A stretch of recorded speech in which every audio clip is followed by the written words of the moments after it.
Sitting around our galaxy, nothing weird, like the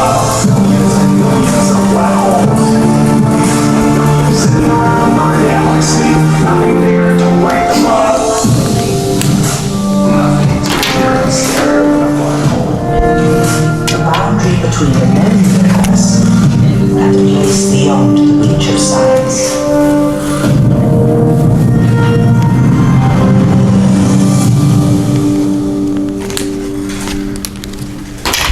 All right, that's enough for the time being. That's kind of neat. I don't want any advertisements though, just in the nick of time. All right. Well, today I figured we'd do some review and also in doing the review, we'll also get into the reading that I've asked you all to do for this week, which is by this University of Montana philosophy professor who's emeritus now. He teaches every now and then, I guess, but he's probably in his late 70s. He's part of that generation of environmental ethicists that got into it way back in the day. He has published very little. Very kind of an interesting guy. He published these two landmark, and they're both quite long essays, and I'll be referring to both of them today. Other than that, though, he's published very little. He's published just little blurbs here and there, kind of very short pieces written for a popular audience. But in terms of academic philosophy papers, he's only written two that have been published. But he's taught at the University of Montana for a long time. I think probably since the mid to late 70s. I'm not sure. I almost stopped by and visited him last summer when my dad and I were driving east to go to Lake Superior. But we didn't really have time, so. But I called him up, actually, talked to him on the phone, and just, talked to him a little bit briefly, introduced myself, and talked to him a little bit about his essays. And anyway, he's a very interesting figure because kind of what he's doing is he's applying, especially if you read his other essay, which is entitled The Incarceration of Wildness, Wilderness Areas as Prisons. The essay I asked for you to read is Moral Considerability and Universal Consideration. These essays are fruitfully read side by side. I was tempted to assign both of them, but they're both about equally long. In fact, I think The Incarceration of Wildness is even a little bit longer and certainly more difficult. But he's this very interesting figure who's trying to apply some of the insights of 20th century continental philosophy. Most of you have probably never been exposed to any of those thinkers, but the philosophers that he's referring to, especially in his other, he's a very diverse guy. Actually, he has a great deal of fondness and admiration for the work of Gary Snyder. Some of you might have heard of him. He's a pretty famous 20th century poet, still alive and probably in his mid to late 80s now. Has lived most of his life down in the Sierra Nevada. As a celebrated environmentalist and poet and author, Gary Snyder. And he wrote another piece called Blue Mountains Constantly Walking, or something like that Gary Snyder did, that I thought about, that when I talked to Professor Birch, he mentioned that and told me that that's one of his biggest inspirations. So he's a diverse guy, but in his other essay, The Incarceration of Wildness, he cites the work of Michel Foucault, for example, this very famous 20th century French, sort of, you could call them post-Enlightenment thinkers. Some people toss around the term postmodern thinkers or post-structuralist if you're really into it. But I'm happy just using the term post-Enlightenment thinking because it kind of fits in the theme of, that term kind of fits in the theme of my class, which as I said, if I could retitle this class, I would give it the name Enlightenment Earth Ethics. Because what I try to do is I try to dip into our heritage of Enlightenment thinking in order to see what good it can do us to put together an environmental ethic, a convincing, lasting environmental ethic to change our culture and reorient our culture toward a more harmonious relationship with Earth. And also, though, to see maybe there are limitations to what Enlightenment thinking can offer us. And of course, there's a lot of question about exactly what Enlightenment thinking is. I mean, are we still in the Enlightenment? Most historians, philosophers seem to think now the Enlightenment kind of ended in the 19th century sometime, or maybe even the late 18th century. But obviously, the idea that by studying ourselves as animals, and studying our relationship with ecology, with ecological wholes, and with other animals, wildlife, land, air, water, etc., the climate, the atmosphere, we can begin to see how an Enlightenment thinker has to commit herself to a strongly protectionist, environmentalist, what a lot of people would just identify as a radical environmentalist position. And really, we don't need, from an Enlightenment ethics standpoint, we really don't need to explore all these other axiological orientations. If we're only interested in engendering a sense of practical respect for ecological wholes, for non-human animals, a practical act, an active, meaningful, in real life, practical sense of respect for ecological wholes, which would require, obviously, a political and economic and legal revolution. Perhaps Christopher Stone offers us some direction on that. Perhaps we should go in a more socialist direction. In any event, some kind of dramatic reform of our political and economic system, right, needs to take place. And that reform can be championed and promoted on the basis of all of these, with the exception, obviously, nihilists and egoists. That's Donald Trump stuff. They don't give a crap about anything. So forget those guys. I just put them up there, to orient you guys. But certainly a classical utilitarian. If Bentham was alive today, or if John Stuart Mill was alive today, you betcha they'd be hanging out with these guys over here. And even if they didn't like outdoor recreation, they would see that the insights into the ecological relationships between humans and everything else are very important. And probably, a rural utilitarian, a real enlightened rural utilitarian who understands enough about biology and ecology, is going to come down somewhere. Maybe I've taught all my students so far that you can't have a utilitarian normative theory in a holistic, accompanying a holistic axiology. Because I've taught you guys that, right, the whole has no cognitive or sensory apparatus to feel pain or pleasure, right? But I've also taught you guys something a little bit contradictory, and this is the point of view I'm coming around to more recently, which is that the conservationists could be easily identified as the species of rural utilitarians, and maybe even somebody like Collicutt could be identified as a species of rural utilitarian. But in any event, and we can just go down the list, and I will do that, all right, today. I'll go down the list, and I'll show you guys, and I'll give you guys a snapshot moral argument. And we're going to use a case, another new, because I figured I'd spring something. I actually mentioned it once or twice already, this proposed oil terminal. So what we're going to do today, by way of review, right, we're going to put our Smokey Bear caps back on again, but we're going to remember that when we put those caps on, when we put those Smokey Bear hats on, we're confronted with some of the deepest metaphysical questions that a human being would ever have an opportunity to contemplate, all right? So it's not just a matter of applying rules, it's a matter of questioning what is the nature of a value in a natural resource? How best can we explain that, right? And all of these traditions offer us different narratives for explaining, and they all are transformed dramatically, all right? And that'll be then after break. We'll start to show how they're transformed. We'll plug these traditions back in over here, right? And then at the end of the class, hopefully, we'll come around, or maybe on Thursday, we'll finally come around to our author's point of view, the one that I've asked you to read for this week, Thomas Birch, and consider the possibility that really what this chart is a chart of deontic experience, a chart of the possibilities of identifying some moral dimension, right, in our relationships with non-human entities, okay? Which is really, that's his central argument, isn't it? Is that he doesn't use this chart, right? But if he was to confront this chart, he would say, yes, these all represent experiences of value, right?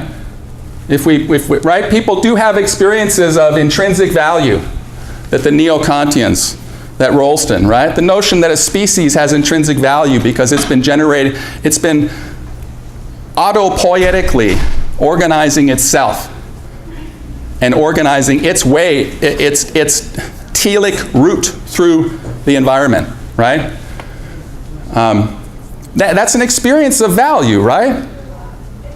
I mean, the evolutionary historian who understands the long course of a certain butterfly's evolution has access to an appreciation of what Rolston's referring to, right? When he talks about the objective value in a species, okay? So maybe what we ought to be considering, and this is what Birch would suggest, is that rather than trying to figure out which of these axiological orientations plus normative traditions makes the most sense, maybe we should just be pluralists and recognize that we don't really know where moral status comes from. In fact, it's better to assume that everything has moral status than to assume that nothing has moral status, which is kind of what our ancestors did, right? Way back. Not even those slave girls had moral status, according from our ancestors' point of view, right? That the ones that Odysseus hanged, they had no moral status, right? So only probably white land-holding male citizens of Athens had moral status, right? And then over the course of many centuries, all kinds of other human entities came to be recognized as holding moral status, as having moral status, right? So anyway, let's start by, how many people know about this Tesoro oil terminal, this Tesoro Savage oil terminal at the port of Vancouver? Right, we're all very informed citizens. This is the battle of the century, all right? And by the way, you know, they had this climate summit that they have every year, right? What was it, the 21st year or some ridiculous? And virtually no progress has been made in all that time, right? This is where the progress is going to be made, right here, by us human communities coming together and telling these oil companies that enough is enough. And they can't continue using our natural resources to promote and develop their business product, right? They can't go on externalizing their costs. And so, in a nutshell, let me get this on the screen here. This is just an article. This has been going on for a long time, all right? Several years at least. I'm not sure exactly when they first brought this proposal to the public. But they obviously have to jump through all these legal hoops in order to get this thing built, right? It's going to be a big challenge for these two. There are two companies, Tesoro and Savage, right? And they have this joint venture. Okay, and so anyway, this is a short article that was in the Tribune a couple of months ago, maybe 6 months ago, November 2015. Anyway, so there's a few important facts in here.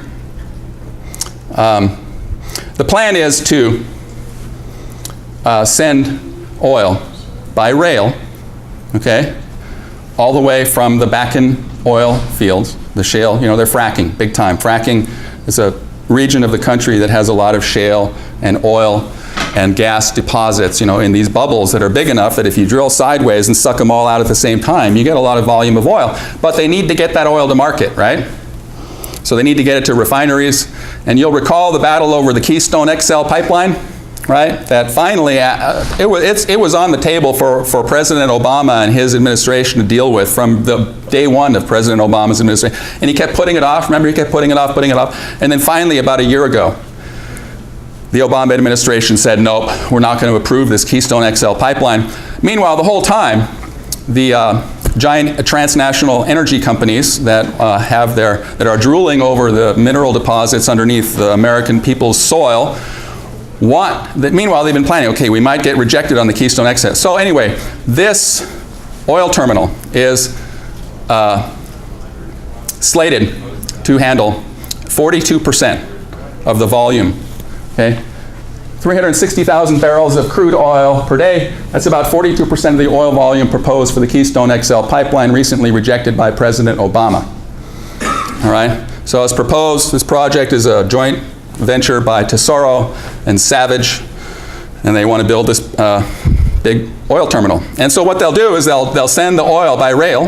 And where do you suppose those tracks go, by the way? To get from North Dakota to Vancouver, Washington. Where are those rail tracks going? Where is this oil pipeline on wheels being developed? It's going to go across, right? It's got to go over the Rocky Mountains, and then it's going to go across the Columbia Plateau, the Snake Columbia Plateau, and then it's going to, I'm not sure exactly when it'll join up, but yeah, it's going to go through the length of the Columbia Gorge. Probably quite a ways. It probably start going down the Columbia River around the Tri-Cities area, I think. I'm not sure. Anyway, and then they will offload it from the rail cars They're already running hundreds of oil trains up and down the gorge already, but this would increase, obviously, the volume dramatically. And they'll put it on ships, right? They'll load them into oil tankers.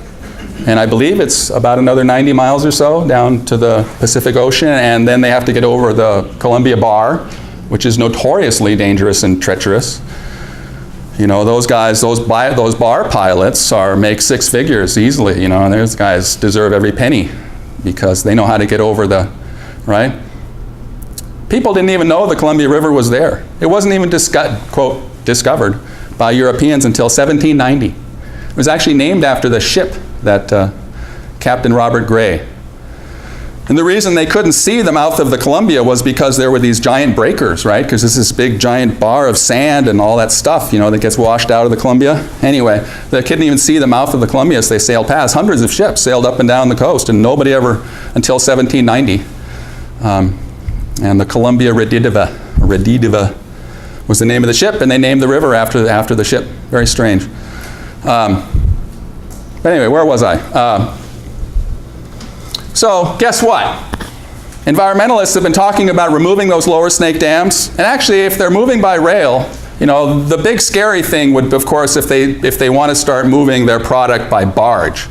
And I haven't looked into the feasibility of that. Probably the natural gas can be compressed and put in giant tanks and put on barges, but I'm not sure if anybody's talking about that. So far, I've only heard them talking about using the rails. And then when they get to Vancouver, they'll put them on oil tankers, and then the oil tankers, and where will they go? Once they have this fracked oil from North Dakota into the oil tankers at the port of Vancouver, where do they go from there?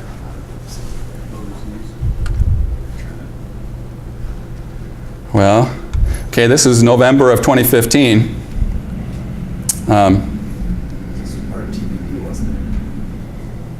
And the companies argue that,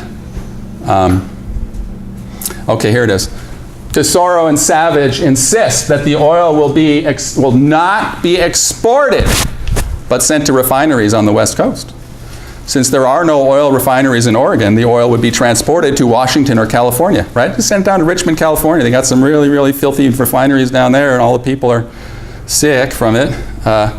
Or send it up to Tacoma, or wherever they do it up there too. We currently do not anticipate that crude oil handled at the facility will be exported, Vancouver Energy says on its website. However, it notes that the oil is actually owned by its customers. Yippee! So they're saying, look, and what happened about 2 months ago? What did Congress do? Lifted the ban on exports. Lifted the ban on crude exports. So guess what?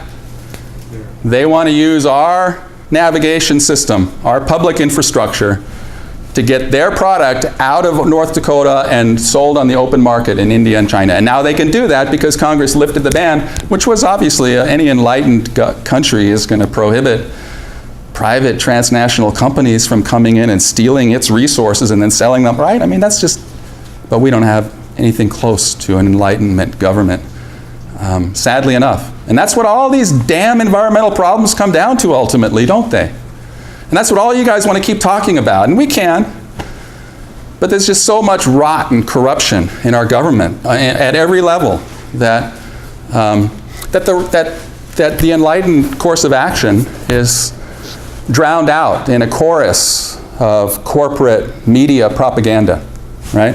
So let's take a look at some of the corporate media. Or let's just look at the companies themselves. What do they say? Hey, this is one of their websites here. They're announcing this oil terminal at the Port of Vancouver. Energy independence, right? Big one. I think it's summed up better here. Vital for America. Vancouver Energy is the name of their joint venture, okay?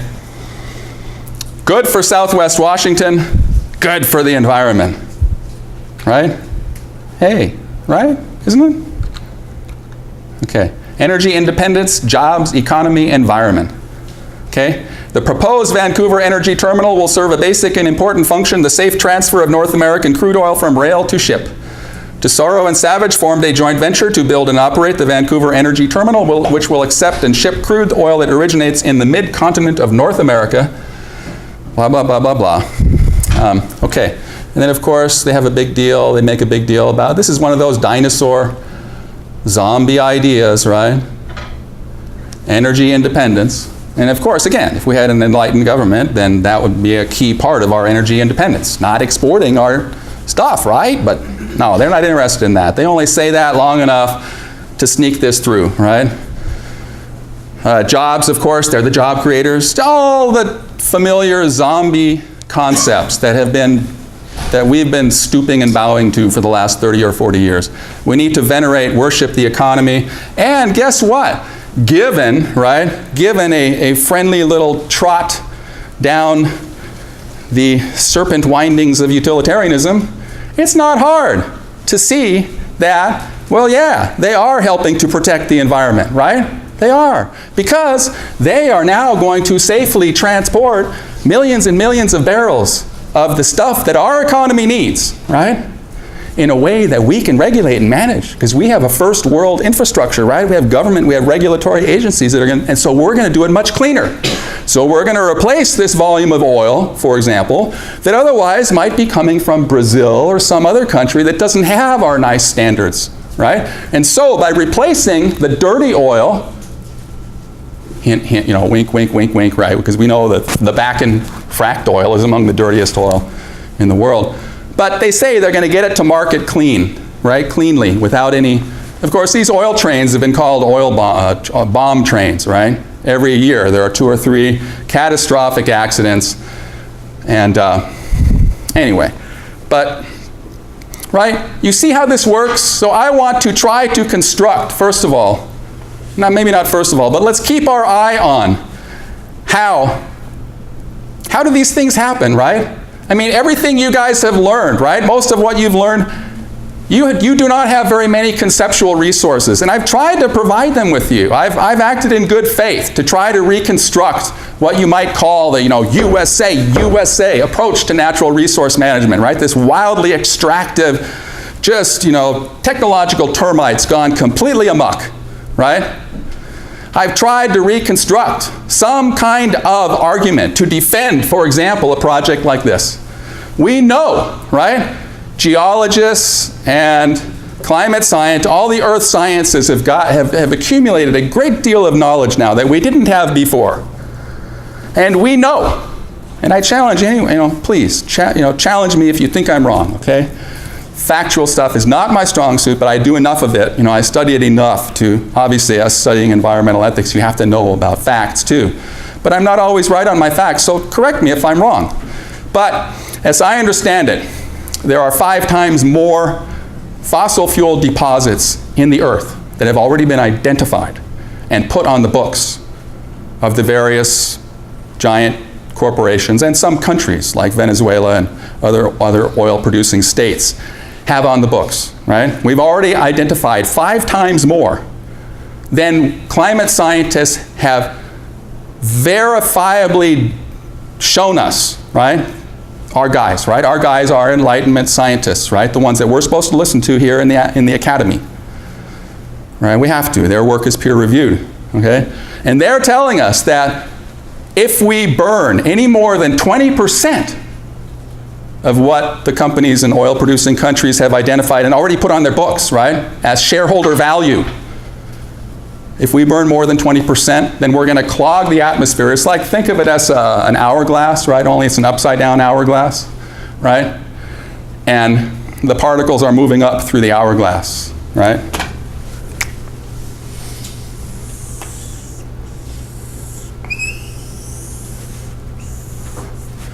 Right? And so we're burning, right? These are the flames of fossil fuel consumption, burning our ancestors, right? Is really what we're doing. We might, not our human ancestors, maybe some of our human ancestors are mixed in there too, who knows? But they're probably mostly all, 99.999% is our non-human, the dinosaurs and all the ancient life in the jungles and whatnot from previous epochs, right? That got calamitously destroyed and buried in mud and water and whatnot, and then created these giant pools of oil, right? And so those are our ancestors that we're sucking up out of the ground, our biotic ancestors, right? Our evolutionary forebears. And we're burning them. And perhaps you might think, well, that's wrong. There seems, right? Our intuitions suggest that perhaps burning our ancestors is not a good idea. And that suggestion might have some truth to it. Maybe we have duties to our ancestors. Not only to our descendants, not only to future generations, but to past generations. Perhaps. It's just a seed of an idea. Anyway, so the climate scientists have told us, right? All these particles are going up into the atmosphere. And when there are enough of them up there, right? Then it's lights out. It's irreversible, catastrophic, runaway climate change, you know, just disastrous. And we're back. Basically, we're turning Earth into a slightly, only slightly cooler version of Venus, right? Which is inhospitable to any kind of higher life. All right? So anyway, they're telling us that we've already got 5 times more in the ground than we can afford, than we can burn without absolute ruin, right? And absolute ruin would be, they're based on their calculation that anything over 2-degree average warming, right? Global average warming is just going to be catastrophic. So far, I think we've warmed it a little over 1 degree average.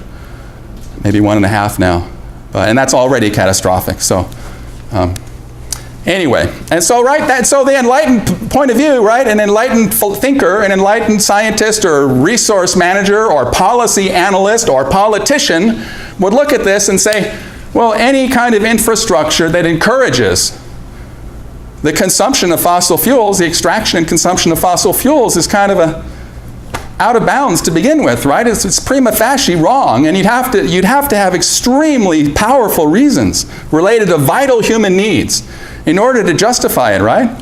Right? Doesn't that seem very reasonable, just eminently reasonable? Given what we know, right? About putting these fossil fuels up into the atmosphere by burning them. And yet, is it slowing down? So what's going on? And is it possible? Let's try to be charitable. Is it possible to construct an argument supporting this Tesoro Savage based on what we've learned so far this term? The wise users, probably, right? But what do I always remind you guys of? About the wise users. This is Enlightenment Earth ethics. Those are pre-Enlightenment arguments, you know. Nobody buys that stuff. Those are the kind of arguments that Wisconsin Supreme Court justice was using, right, to say that women couldn't be admitted to the bar, right? And those are all scoffed at now, right, including the ones that say that we're entitled to